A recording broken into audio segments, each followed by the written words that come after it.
ছোট্ট একখানা আমার বেলকনি। না না, তোমরা যেটা ভাবছো এটা আমার নিজের নয়, আমি যেখানে ভাড়া থাকি আমার রুমের সঙ্গে অ্যাটাচ বেলকনি।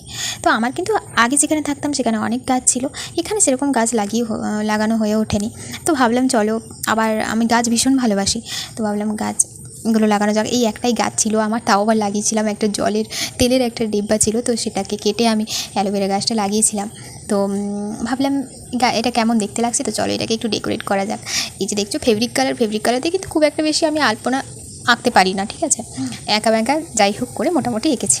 তো ভাবলাম একটু মডিফাই করা যাক।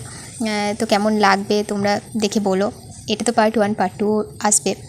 তো এই যে দেখো আমি ফেব্রিক কালার দিয়ে একা ব্যাঁকা করে মোটামুটি লাইন টানছি। জীবনে তো খাতায় ভালো করে সোজা করে লাইন টানতে পারলাম না, তো সেখানে ফেব্রিক কালার দিয়ে আমি কী করে সোজা লাইন টানবো তোমরা ভাবলে বলো। তো ভাবলাম কী আঁকা যায় ভাবতে ভাবতে যা পারছি, মনে যা আসছে, কালার যেরকম আছে সেরকমই আঁকছি। যদি কিছু ভুল হয় তোমরাও একটু সাজেস্ট করো।